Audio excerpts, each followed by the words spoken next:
और अभी हम कुछ देर के लिए आपका ये जीवन यात्रा कैसे रही, इसकी शुरुआत कैसे हुई, ये आपसे हम सुनना चाहेंगे, क्योंकि सबकी अपनी एक अलग लव स्टोरी है बाबा के साथ, and every story is very very interesting to listen to.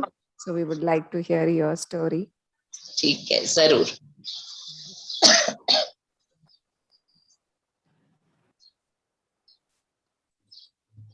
जैसे मुरली में बताया कि बाबा ही आकर हमारी तकदीर को शाइन करते हैं, अपनी तकदीर को श्रेष्ठ बनाते हैं. जैसे आप सबका भी अनुभव होगा, वैसा ही अनुभव मुझे. भले लौकिक मां निमित्त बनी, लेकिन अंदर से पूरा निश्चय है कि बाबा ने खींचा है. और 11 साल की उम्र में बच्चों का कार्यक्रम हो रहा था, 7 दिवसीय कोर्स का. विले पार्ले सेंटर में अंशुला बेन जी है, उन्होंने हमें 11 साल की उम्र में सब बच्चों के साथ कोर्स कराया. और सारे कोर्स में 2 बातें बिल्कुल फिट हो गई. मैं आत्मा हूं, मेरे पिता परमात्मा शिव बाबा है. वास्तव में मैं जैन बैकग्राउंड से बिलोंग करती हूँ, और उसमें तीर्थंकरों की बहुत महिमा होती है. जितने भी साधु वगैरह होते हैं उनकी बहुत महिमा होती है, और इतना सारा भक्ति का बहुत बहुत सामग्री है जैन धर्म में, बहुत. लेकिन परमात्मा के से सर्व प्राप्तियां करना, ये शायद उनको नहीं पता. वो सेल्फ रियलाइजेशन में मानते हैं और कहते हैं हम अच्छे कर्म करते जाएंगे ना, तो उतना हम अपने पाप कर्म जो है उसको चुकतू कर पाएंगे, और एक दिन आएगा हमारे सारे कर्म चुकतू हो जाएंगे और हम मोक्ष को पालेंगे. वो अपने तीर्थंकरों को भी उसी रीति से देखते हैं कि ये लोग भी पार निर्वाण गए, मोक्ष में चले गए. अब बाबा के पास आए तो बाबा ने कहा कोई मोक्ष में जाता नहीं है, हर एक को इस ड्रामा में पार्ट बजाना है. तो जैसे जैसे सब सुनती गई ना, तो बहुत जैसे अच्छा लगने लगा. लेकिन मैं टू मच नहीं सुन सकती थी उस समय. और एक नेचर था बहुत वीक और बहुत सेंसिटिव, बहुत छोटी छोटी बातों में भी एकदम रोना आ जाना, क्योंकि घर में सबसे छोटी थी, तो शायद ज्यादा पैम्पर मुझे किया, तो वो भी एक विघ्न के रूप में था. तो मैं पढ़ाई कर रही थी, तब तक तो मैंने कुछ भी नहीं सोचा. धीरे धीरे ग्रेजुअली मुझे मतलब मुरली में कभी कभी 1 पेज ही सुन सकती थी, ज्यादा नहीं सुन सकती थी. बहुत होती थी ना, 4 पेजेस होते थे बड़े बड़े, और वो उम्र में मैं इतना नहीं सुन पाती थी. लेकिन सेंटर पर आना जाना, ऐसे संपर्क संबंध में रोज तो क्लास नहीं करती थी, लेकिन मदर करती थी. तो मदर जब रोज क्लास करती थी तो वो घर आकर के हमको कैसे भी करके अपनी रीति से सार सुनाती थी कि आज बाबा ने मुरली में ये कहा. तो वो भी जैसे रोज हमको मिलता था, और धीरे धीरे धीरे जैसे बूंद बूंद देते ना बाबा, ऐसे बूंद बूंद बुद्धि में बैठने लगी. अब जब मैं 18 साल की हुई, मैं फर्स्ट ईयर बीकॉम में थी, तो सभी बातें कर रहे थे बाबा मिलन की. तो मैंने भी सोचा कि बाबा कौन, मतलब कहते शिव बाबा आकर के हमें ज्ञान देते, तो मिलना चाहिए ना, मुलाकात करनी चाहिए. तो इतना मना मेरे को खुशी थी बाबा के पास जाने की. लेकिन उषा बेन जी भी, जो आज मधुबन में है, वो भी पारला निवासी थी. उसने मुझे कहा तुमको तो बड़ी खुशी है बाबा से मिलने की, और तुमको पता है बाबा से मिलने जाना माना एक फॉर्म भरना होता है, एक फॉर्म भरो पहले। क्योंकि मुझे कभी बहनों ने कभी नहीं बोला कि फिल्म देखने नहीं जाना है या फ्रेंड्स के साथ बाहर नहीं जाना है, कोई पार्टी में नहीं जाना है, ये खाना नहीं वो खाना नहीं, मेरे को कभी नहीं बोला। मेरे को बहुत नेचुरल रीति से चलाया। और फिर जैसे यह फॉर्म सामने आया तो इसमें था कि भाई खान पान की शुद्धि, सब प्रकार से मना, फिल्म्स न देखना, ये सब। तो जब उषा बहन जी से बात हुई और उन्होंने कहा कि ये करना है तभी तो बाबा मिलन का अनुभव कर सको, तो मैंने कहा ठीक है, अभी तो 6 मास बाकी है ना जाने के लिए, मैं 6 मास पूरा ये पालन करूंगी। और पहली बार हिम्मत जुट के मैंने पालना शुरू। अच्छा, उसके बाद बाबा के मिलन का टर्न आ गया और हम मधुबन पहुंच गए। अरे मधुबन जाते जाते भी इतने बाबा के गीत गाते गाते हम अपने मधुबन जा रहे हैं, हम तो अपने बाबा की भूमि में जा रहे, इतना मेरा नशा होता था। और मेरे को तो बहुत हो रहा था क्योंकि मैं पहली बार जाने वाली हूँ बाबा से मिलने। तो जब वहां पर थी और बाबा ने जैसे पार्ला का टर्न आया तो फिर मैं भी अपने टर्न पर बाबा के सामने थी। तो बाबा ने पावरफुल दृष्टि देते हुए कहा, माना उस समय मैं धीरे धीरे बॉडी कॉन्शियस से गायब हो गई थी और मुझे सामने भी एक लाइट का गोला दिख रहा था। और तब तक ब्रह्मा बाबा का निश्चय नहीं था। मैं ऐसा सोचती थी संस्था के गुरु होंगे, समझ में ही नहीं आया कि फाउंडर अलग होता है और गुरु टाइप अलग होता है। तो मुझे कोई ऐसा समझ में नहीं आया। तो इसीलिए मुझे ब्रह्मा बाबा की इतनी आकर्षण नहीं होती थी जितनी मम्मा की होती थी। मम्मा बाबा के रूम में जाते थे ना तो मम्मा का ऐसा चित्र रखा हुआ था जिसमें सारी देवियां भी होती है। तो वो चित्र मुझे बहुत प्रेरणा देती थी कि इतनी छोटी आयु में ये मम्मा कैसे बन गई, ये सबको एडमिनिस्टर करने के लिए कैसे बन गई, क्योंकि मैं तो ये सोच भी नहीं सकती थी, बहुत दूर की बात थी, बहुत दूर की बात थी। तो उनको देख करके मुझे बहुत मना बल मिलता था, एकाग्रता आती थी कि नहीं मुझे करना ही है, अगर मम्मा बन सकती है तो मैं क्यों नहीं। तो फिर उस समय बाबा से मिलने गए तो सामने जैसे बाबा दृष्टि दे रहे थे ना, तो जो लाइट के गोले में जो 2 आंखें दिखाई दी मुझे, तुरंत पहचान गई, अरे ये तो शिव बाबा के साथ ब्रह्मा बाबा भी आए हैं मिलने के लिए। आज मैं ब्रह्मा बाबा को भी मिल रही हूँ। इतना आनंद था दोनों बाबाओं को मिलने के लिए, तो मैं उसमें खो गई जैसे। और बाप दादा ने भी दृष्टि देते हुए कहा कि तुम तो दिल तख्त नशीन हो, दिल के आसन पर विराजमान हो मेरे।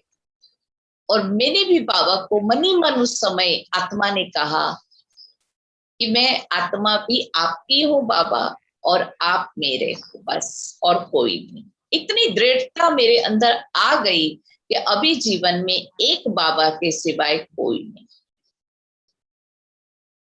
फिर भी आने के बाद मुरली की थोड़ी स्ट्रगल रहती थी,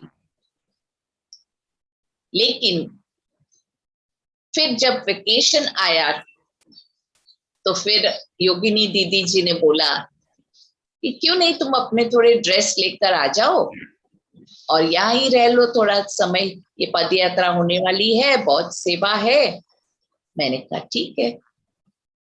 तो मैं सेंटर पर रहने लगी, सब सीखने लगी और सब सेवाएं सीखने लगी।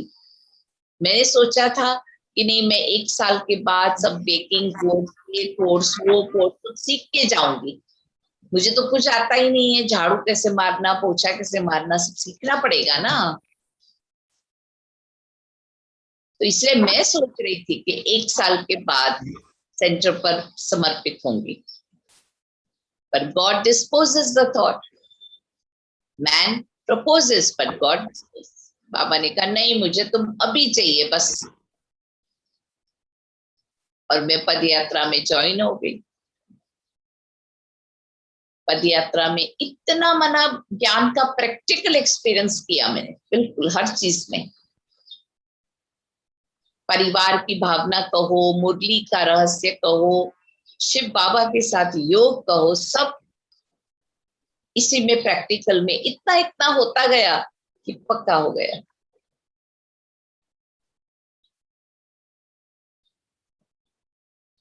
तो इस रीति से हमने देखा कि यात्रा तो सबकी अपनी अपनी होती है, लेकिन एक फाउंडेशन जब बाबा रख देता है ना।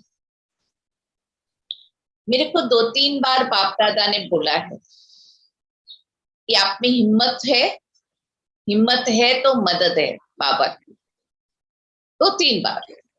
और मैंने देखा कि सचमुच ऐसी परिस्थितियां आती थी जिसमें मुझे हिम्मत रखनी पड़ती थी,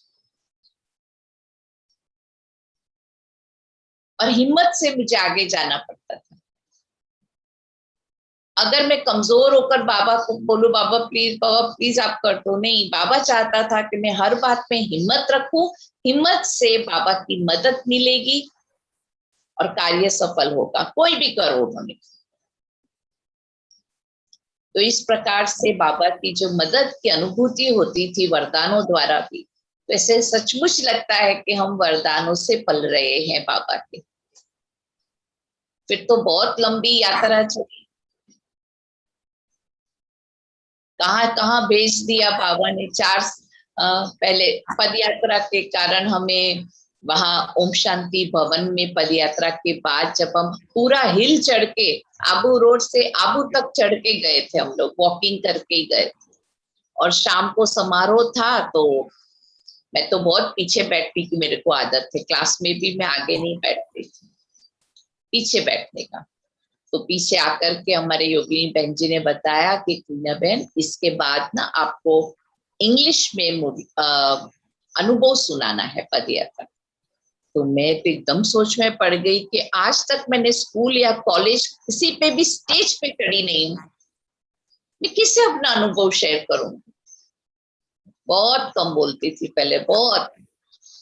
अभी तो बिल्कुल अलग हो गया। अभी ऐसा लगता है नहीं, बैलेंस होना चाहिए, न बोलने और बोलने का। तो उस समय जैसे बाबा ने ना बहुत अच्छा मना कराया। उस समय इतना फ्लो अच्छा था, मालूम पड़ रहा था, क्योंकि जब मैं स्टेज पे गई तो मेरे को लगा ये धरती मना ये हो जाए, मेरे को नहीं सुनाना है कुछ भी। लेकिन फिर बाबा ने बल भरा, बाबा ने खुद जैसे आकर के मुझे शुरू करवा दिया, जैसे अपने रोबोट से चाबी घुमाते हैं, ऐसे मेरे को बाबा ने चाबी घुमाई और अनुभव सुनाने लगी पदयात्रा का। और मुझे नहीं पता था किसी लिए ऐसा करवाया है क्योंकि दूसरे दिन तो फिर मैं मुंबई आ गई और मैं सीधा पहले अपने लौकिक घर गई। तो दादी जी का पत्र आया कि आप सभी जितने भी गए थे ना, 570 पार्टिसिपेंट्स थे पदयात्रा के, उसमें से आप चुने गए हो और आपको जाना है अमेरिका, यूनाइटेड नेशंस ऑर्गेनाइजेशन में रिप्रेजेंट करने के लिए, यूथ ईयर। तो बस और क्या, और निश्चय डबल ट्रिपल चौबल हो गया। अमेरिका जाने के लिए नहीं, लेकिन बाबा ने मुझे बोला, दादी ने मुझे चांस दिया। इतना मना गद गद हो गई थी ना मैं, क्योंकि मैं एक रूम से दूसरे रूम में जाने के लिए भी मुझे अपनी सर्वेंट को ले जाना पड़ता, ऐसा नेचर था। घर के बाहर अकेले जाना तो बिल्कुल ही बात नहीं। जाना है तो गाड़ी लेके जाना है, ये करना है वो करना है, बात बहुत मना नेचर अलग। लेकिन जब पता चला, जी बाबा, अंदर से आत्मा ने कहा जी बाबा। फिर कोई कुछ भी बोले, मैंने कहा अरे बाबा भेजा रहा है, अरे बाबा भेज रहा। एक हफ्ते के अंदर वो पासपोर्ट करा दिया, वीजा करा दिया। अपने गोपाल भाई है ना दिल्ली वाले, आधे दिन में सब करा दिया फटाफट। और मुझे क्या पता, मैं तो लाल ड्रेस पहन के गई वहां। पांडव भवन में। ओहो, गुलजार दादी की जो मदर थी ना, ऑलराउंडर दादी, वो मुझे कहती है, लाल, तू लाल कपड़ा पहन के जाने वाली अमेरिका? मैंने कहा नहीं दादी, मैं नहीं पहनूंगी लाल कपड़ा, वो तो आज इधर पहन लिया। माना उनको लग रहा था कि इसको कुछ पता ही नहीं है, क्या सेंटर पर आती है तो सफेद कपड़ा पहनना चाहिए या जो भी, मैं तो पहले से एकदम नेचुरल रही सेंटर पर, तो मुझे इतना माना इस सब का बात मालूम नहीं था बिगिनिंग में। लेकिन बस माना ग्रेजुअली धीरे धीरे हर चीज को एक्सेप्ट करती गई। और उस बहाने यूनाइटेड नेशंस जाने के बहाने मुझे 4 मास सरेंडर्ड लाइफ की शुरुआत न्यूयॉर्क में मोहिनी बहन के साथ करने को मिली।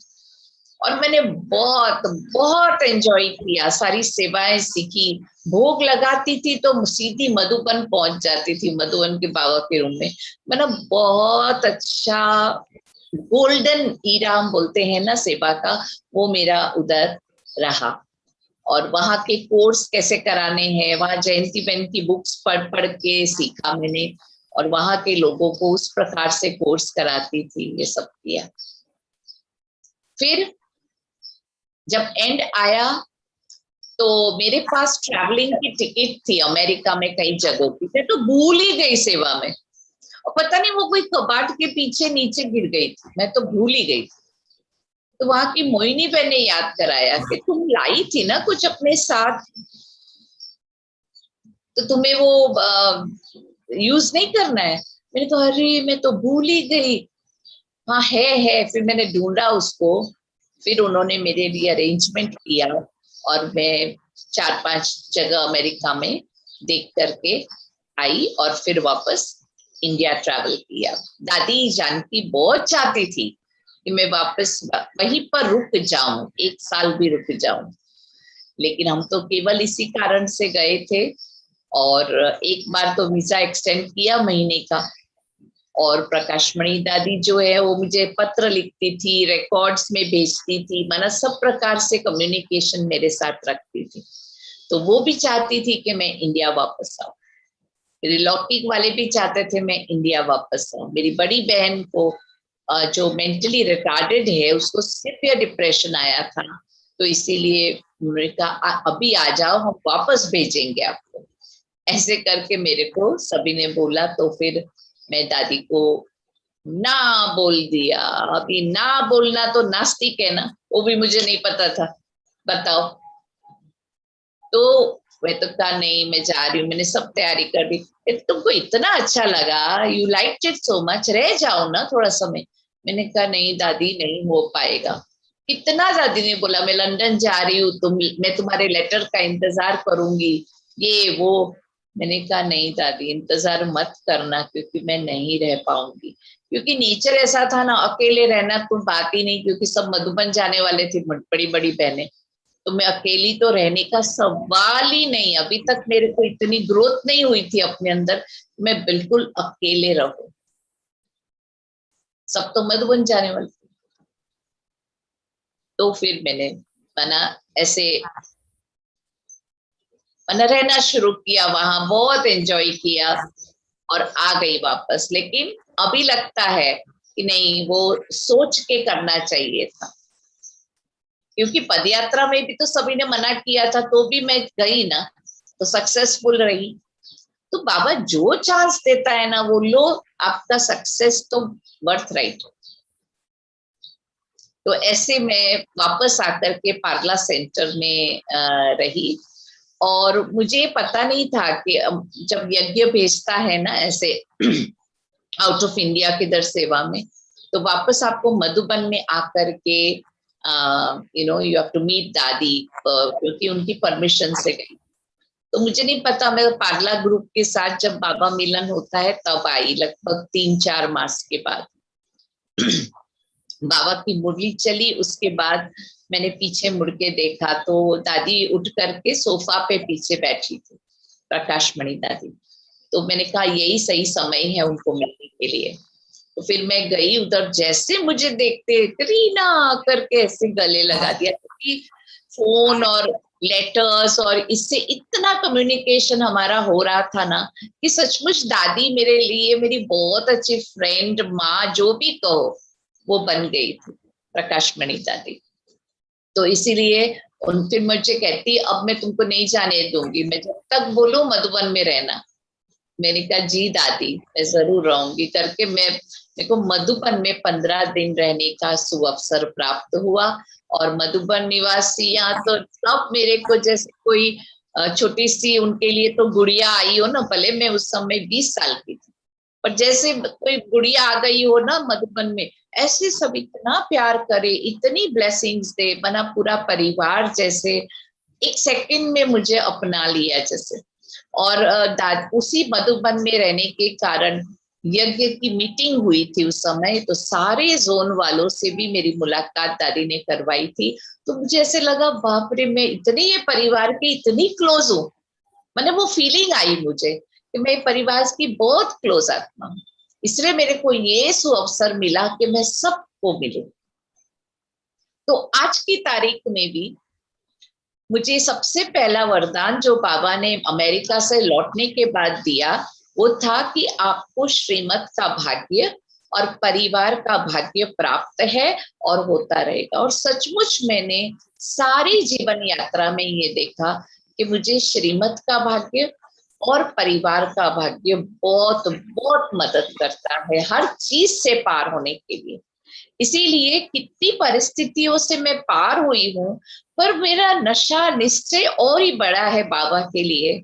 अभी तो एक ही लक्ष्य जीवन का है, एक बाप दूसरा ना कोई। भले कुछ न भी मिलेगा ना, तो भी एक बाप दूसरा ना कोई। ऐसा हो ही नहीं सकता कि कुछ ना मिले।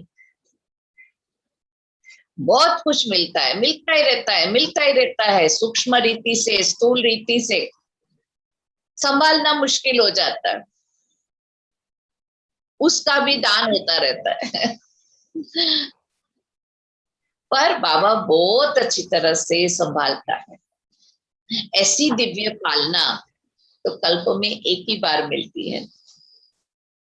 फिर 4 साल विले पार्ले ट्रेनिंग के लिए रही और 4 साल के बाद एक नया सेंटर पार्ला ईस्ट में, ये पार्ला वेस्ट का सेंटर है, पार्ला ईस्ट में नया खुला। तो योगिनी दीदी ने मुझे वहां भेजा और मैंने पहली बार माँ, जगत माँ होने का एहसास प्राप्त किया, क्योंकि वहां नई नई आत्माएं आने लगी। नया सेंटर था ना, तो वहां प्रदर्शनी की, उससे नई नई आत्माएं आने लगी। कितने जनों का कोर्स था, उसमें मुझे एक आत्मा ऐसी आई कोर्स में जो उसके अंदर प्रवेशता थी। अब मैं खाली 24 साल की उस समय, मुझे तो पता भी नहीं कि ये प्रवेशता क्या होती है। और जैसे उसमें आई उसका तो मुंह बदल गया, हाथ के ढंग संग मना वो तो रखने वाले ऐसे ऐसे ऐसे ऐसे कुछ कुछ कर रही थी।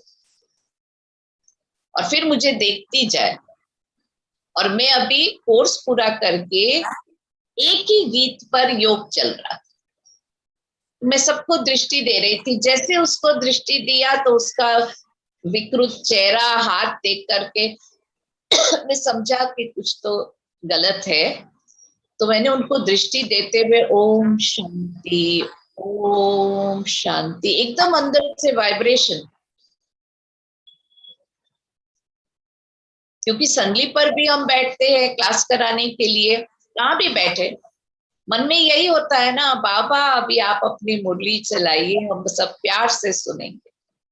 यही संकल्प रहता है, मेरे को कभी नहीं संकल्प आता है कि मुझे सुनाना। इसलिए मुझे हर मुरली में पढ़ने का, सुनने का बहुत आनंद आता है, क्योंकि बाबा सुना रहा है। वो जो प्यार है उनका, वो जो उनकी रॉयल्टी है, बहुत आकर्षण करती है। तो इसीलिए फिर वहां पर भी बहुत अच्छा अनुभव रहा, लेकिन वो अनुभव केवल 8 मास तक रहा, क्योंकि सिकंदराबाद में कॉन्फ्रेंस हुई बिजनेस विंग की, और हम सब उधर, पूरा टीम योगिनी बहन का उधर आया था प्रोग्राम में। और उस प्रोग्राम में केवी के राजू भाई आए, जो नागार्जुना ग्रुप के उस समय मैनेजिंग डायरेक्टर थे। और उनको ऐसा डीप फीलिंग आई कि मेरे 50 साल की जो सर्च थी कि मुझे कुछ अपने मैनेजमेंट में ऐसा अलग लाना है, वो आज यहाँ देख करके मेरा संकल्प पूरा हुआ है। और मुझे जरूर कुछ ना कुछ करना है अपने एम्प्लॉइज के लिए इस ज्ञान की मदद से।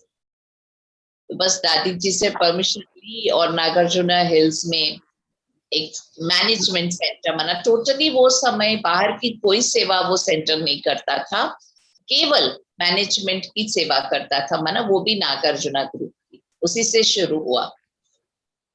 और फिर जैसे जैसे ट्रेनिंग बढ़ती गई, self management, leadership, press management, उससे ट्रेनिंग बढ़ती गई, तो फिर राजू भाई ने सोचा अब समय आया है बाहर वालों को बुलाकर बाहर वालों के सामने भी आप करो। ब्रायन भाई, मार्क भाई, केन भाई, सोला बहन, इतने बहुत सारी बहनें आती थी, भाई बहनें आते थे फॉरेन के, उनके साथ भी हमारी ट्रेनिंग हुआ करती थी। तो इसीलिए फिर उन्होंने हैदराबाद, प्रॉपर हैदराबाद से सबको बुला बुला के ग्रुप बनाते थे और फिर हमको बोलते थे अभी कराओ। तो थोड़ा ब्रायन भाई कराते थे, थोड़े हम बहनें कराती थी, ऐसे कंबाइंड में प्रोग्राम पहले पहले चले। तो वी वर फीलिंग कि हम खुद ही सेल्फ मैनेजमेंट की ट्रेनिंग में है। और दूसरा मुझे बहुत खुशी है कि मुझे 2 परिवार एक साथ मिले, एक कुलदीप बहन जी के द्वारा और एक लीला दादी के द्वारा।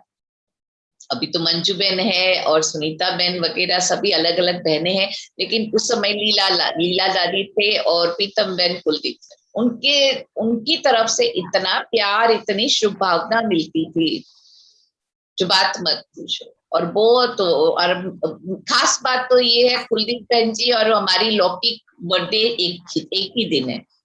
तो जब मैं हैदराबाद में होती थी तो या तो वो केक लेकर के आ जाती थी या तो मैं केक लेकर के जाती थी, बना कभी इधर कभी उधर, ऐसे हमारी बर्थडे सेलिब्रेट करते थे।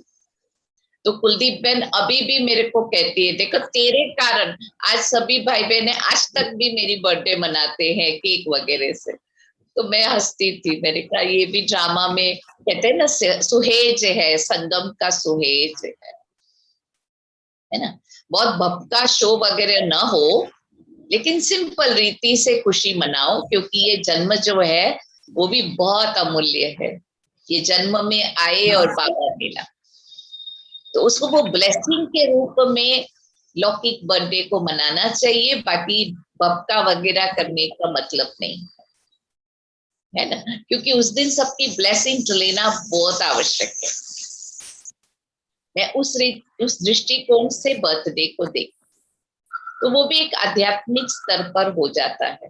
और लकीली मेरे इसमें क्या हुआ कि उसी डेट पे मधुबन में समर्पण समारोह भी था मेरा, तो इसीलिए वही डेट मेरी वेडिंग डेट भी बन गई, मेरा लौकिक जीवन की डेट भी बन गई। बाबा की मैं शिव सजनी बन गई उस दिन से, थी पहले से थी, लेकिन ये बहुत माना बहुत ही अद्भुत था, बहुत अद्भुत था। एक संगम युग का बहुत ही वैल्यूबल सीन है।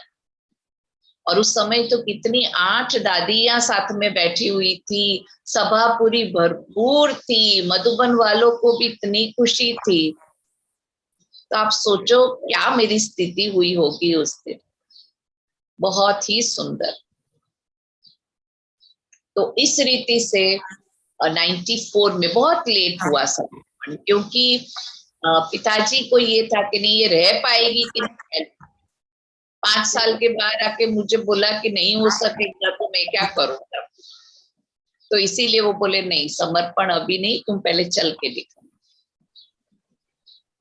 फिर 94 में उनका ही हैदराबाद में आना हुआ, जब उन्होंने देखा कितनी सफलता है, कितने सबका प्यार है, कितना मैं खुश हूं, तो फिर मैंने पूछा कि पिताजी अभी समर्पण हो सकता है, मेरे को मन में आया है। तो बोले हाँ हाँ जरूर, क्यों नहीं। ऐसे करके मधुबन में दादी जी ने ही सारा अरेंज किया और समर्पण हुआ 94 में।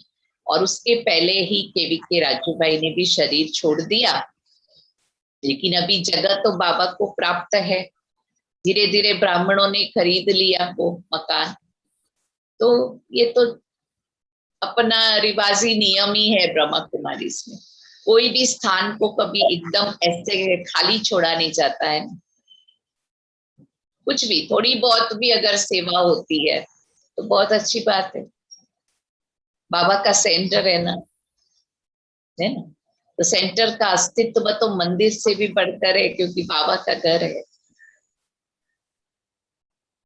और शांति सरोवर के लिए मैं बहुत खुश हूँ। कुलदीप बहन इतनी लकी है जो आप सब भाई बहन उनको मिले हैं, कि जो इतना बड़ा स्थान जो है उसको सबने अंगुली के द्वारा खड़ा किया। जैसे गोवर्धन पर्वत को उठाया था, दिखाते ना, यही तो गोवर्धन पर्वत उठाया सभी ने। बहुत खुशी। और उनके द्वारा सेवा भी कितनी होती है। और पूरे हैदराबाद, क्या आंध्र प्रदेश में रिट्रीट सेंटर के लिए स्थान नहीं था ना तब तक, तो ये बहुत अच्छा बन गया। तो इस प्रकार से कोई क्या भाई, ग्राफ ब्राह्मण जीवन में ऐसा नहीं होता है, ऐसा जाता है, ऐसा जाता है नीचे, फिर ऊपर आता है, फिर थोड़ा चलता है, फिर ऐसे जाता है, फिर ऐसे जाता है। सबका ग्राफ ऐसा होता है ब्राह्मण जीवन में। लेकिन कौन सी बात स्थिर रहती है, कांस्टेंट रहती है? मेरा बाबा, मेरा बाबा, ये कांस्टेंट रहता है। उसी से बाबा पार कर देता है हर परिस्थिति में से। बस आज यही खुशी आपसे शेयर करना चाह रही थी कि सदा खुश रहो, सदा निश्चय बुद्धि रहो। मेरा बाबा, मैं आत्मा और मेरा बाबा। दादी जानकी जी के वो शब्दों से पूरा करती हूँ। मैं कौन, मेरा कौन, मुझे क्या करना है। इससे अपना जीवन सफल हो जाता है। Om Shanti. Thank you so much दीदी for that wonderful experience. I am sure सभी ने बहुत इंस्पिरेशन ली है आपसे आज आपका अनुभव सुनते हुए। एंड मुझे भी याद आता है कि हम छोटे थे और हम नागार्जुना सेंटर जाते थे। एक इवेंट था, बड़ा नेशनल फेस्टिवल था, और आपने हमको उसमें 2 डांसेस भी सिखाए, मैं और मेरी लौकिक छोटी बहन। जी जी, तो बिल्कुल याद है। इतना वो अभी भी फ्रेश है वो मेमोरीज। और इतना वो डांस के बाद इतना अच्छा अच्छा वहाँ भोजन खिलाया जाता था कि हम 1 मंथ, मुझे याद है ऑलमोस्ट 1 मंथ प्रैक्टिस के लिए आते थे आपके पास। और जिस प्यार से आपने डांस सिखाया उसी प्यार से आपने फिर भोजन भी खिलाया। तो वो छाप बहुत ही डीप रही हमारे लिए। और we were always looking up to you as a जी लिविंग एंजल। और मेरी लौकिक बहन बाद में घर में आने के बाद बहुत आपके बारे में बातचीत करते थे। वी यूज्ड टू डिस्कस कि what a sweet sister, and क्या प्यार से खिलाना भी उसी प्यार से है, तो डांस भी उसी प्यार से सिखाना। तो ये पालना हमको भी आपसे मिली, ये हमारा भी सौभाग्य रहा।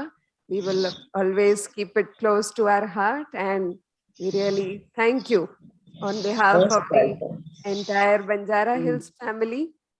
A big thank you for joining us today, this morning, and spending your valuable time with us. And अभी हम 5 वैसे मिनट दीदी से वैसे मुझे कुछ कमेंट्री बोलना द्वारा। था।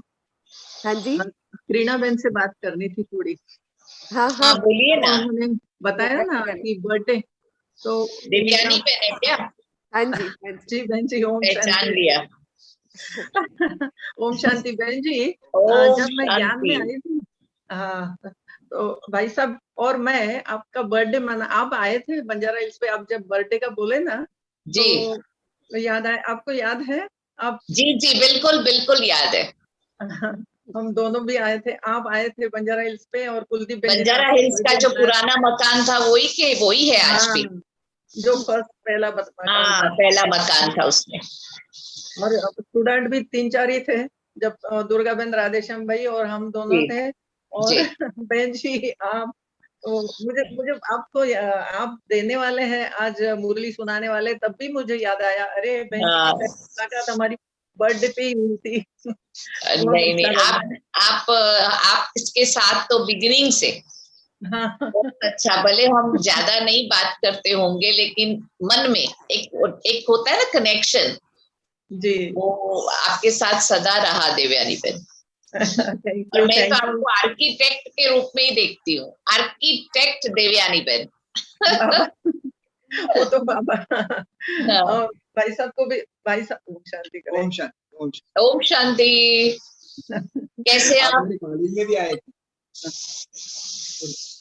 दीदी, आज आपके आने से भाई साहब के भी दर्शन हुए हमको, बहुत जी, समय के बाद। Very nice, very nice. We are seeing him after a very long time, so thanks to you। जो आज भाई साहब को भी thank you, thank you, thank you to भाई साहब, इतना आपने ये केयर किया हमारी। Yes. भाई साहब बोल रहे हैं कि मेरे कॉलेज में भी आप आए थे। एक प्रोग्राम किया था मेरे प्रोग्राम कॉलेज किया था आपने। ओह, में। अरे वाह, JNTU। Oh, is it so? बाबा की कमाल है, देखो कहाँ कहाँ बाबा पहुंचाता है, और फिर ऐसे बुलवा भी देता है जैसे कुछ हुआ नहीं, नेकी कर दरिया में डाल, ऐसे हो जाता है। और भाई साहब को इतना अच्छा याद है आपका नाम। मैं बोली आज किरणा बहन का क्लास है तो अच्छा वो किरणा बहन, यानी उनको बहुत याद रहता है। वैसे भी मेरे यहाँ देखो यही प्यार है, यही ब्राह्मण परिवार का प्यार है, सच्ची सदा बना रहे सबका। और देखो आपको कुछ और नहीं चाहिए फिर, Yes, सच्ची। right. दुआओं से अपने आप को भरो, ब्राह्मण परिवार से, बस और कुछ नहीं चाहिए। बहुत बहुत शुक्रिया। आपने मुरली, मैं तो पहली बार मुरली सुनी आपसे वैसे तो, लेकिन बहुत अच्छा सुनाई आपने। Thank you so much. ओम शांति। आपकी स्पेशलिटी रही है। चलो योग करें, और किसी को कोई प्रश्न पूछना है? मीनाक्षी बहन। ओम ओम शांति। शांति। Welcome. Thank you, thank you so much. Meenakshi thank you बाबा, थैंक यू प्रीना बहन। ऐसा लग रहा है आपका पूरा गार्डन आप लेके आई हो मुझे वेलकम करने के लिए। अभी यही बोलने वाली थी कि बहुत बड़ा गार्डन, टेरेस गार्डन बनाया है जी जी जी। और उस गार्डन का बोके आपके लिए प्रेजेंट कर रहे हैं। ओह, सो लवली, सो लवली। ये बाबा का है। जी बिल्कुल बिल्कुल, बाबा आप ही बाबा की हो तो फिर। बहुत बहुत अच्छा बाबा का कमरा बनाया है मीनाक्षी बहन ने अपने घर में। हाँ जी, देखो कितना अच्छा लग रहा है, बाबा तो बैठा है पूरा पूरा मीनाक्षी बहन आपके घर में। थैंक यू प्रीना बहन। ये बेफिक्र सब बादशाह होके आपका। रहना, बेफिक्र बादशाह होके रहना। राइट। ठीक है जी। जगत माताओं ये के सब सामने तो दुनिया झुकने साथ वाली है। साथ आपकी आपसे बहुत पालना ली है, वो जी स्मृतियां इनको Yes, बहुत दीदी। अभी भी फ्रेश है। हमसे जब भी मिलना होता है ड्यूरिंग द पैंडेमिक, इनका बंजारा सेंटर पे रेगुलरली आना होता था क्योंकि वॉकेबल डिस्टेंस पे रहते हैं सेंटर से। हाँ हाँ हाँ, बिल्कुल बिल्कुल। तो she was I am happy Shivani बहन। yes, so she always kept on talking about you, Tina Oh Ben. no, everybody Yes, talks that your dear ones talk about me, that's not good. But ये आपकी speciality है ना कीना बहन, जो भी आपसे एक बार मिलता है वो आपको कभी जिंदगी में भूल नहीं सकते हैं। No, you are also a very very gentle and a very very bright star, Shivani Ben. Thank you sister. Yes Preena बहन, वो तो And you are going to be a beautiful example for many many more in the future. Okay, Shivani Ben? Thank you very ji much. जरूर जरूर। अभी हम योग करेंगे चलो। घर में, बाबा की याद में।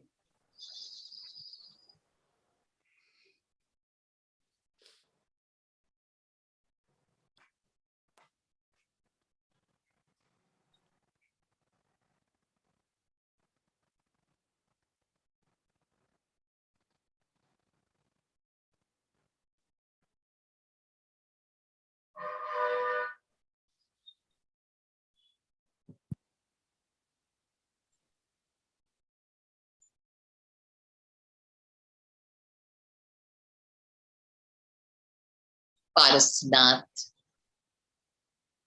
बाबा,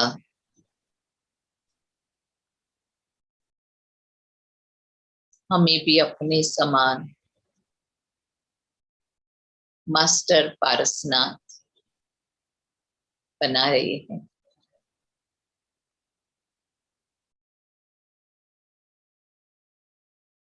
मास्टर पारसनाथ बनना माना कितनी कितनी विशेष सेवा करना, लोहे जैसी आत्मा को सच्चा सोना बना देना।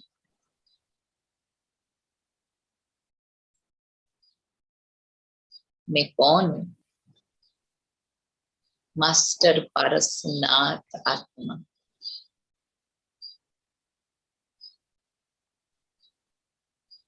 शिव बाबा ने कितनी ऊंची तकदीर बनाई, श्रेष्ठ ते श्रेष्ठ।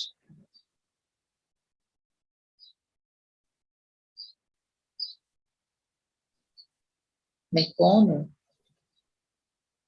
मैं श्रेष्ठ तकदीरवान आत्मा हूं।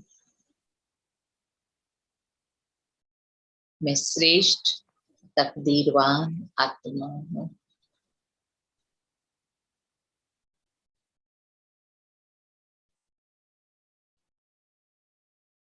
शिव बाबा ने संपूर्ण ज्ञान देकर हमें ज्ञान स्वरूप आत्मा बनाया।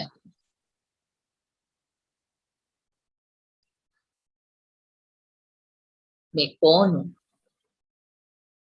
मैं ज्ञान स्वरूप आत्मा हूं।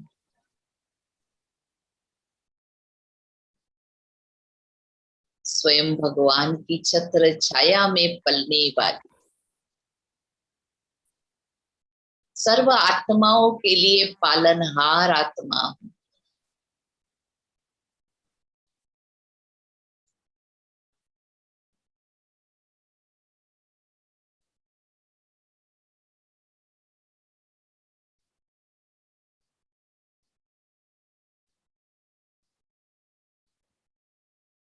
मेरे सामने बाप दादा उपस्थित है।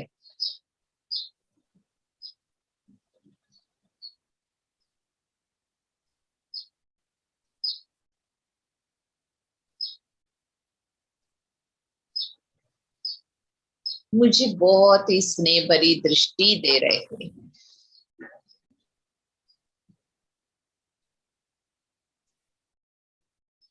शक्ति का प्रवाह आ रहा है आत्मा की ओर।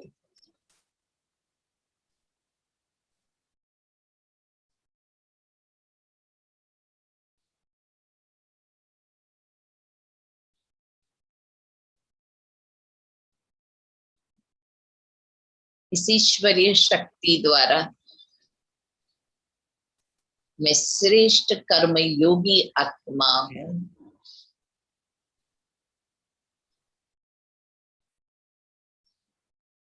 मैं श्रेष्ठ कर्म योगी आत्मा हूं।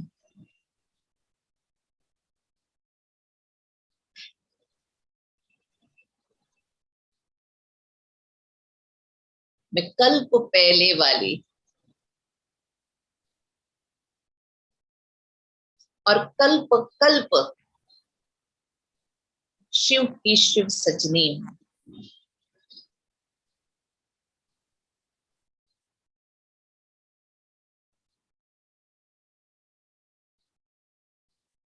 बाबा को पाकर सारी इच्छाओं की अग्नि शांत हो गई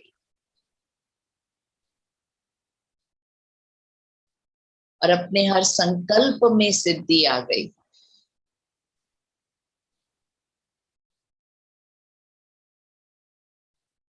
बाबा, मीठा बाबा, आपका बहुत बहुत लाखों बार शुक्रिया है। दिल सदा गाता रहेगा, बाबा आपका शुक्रिया।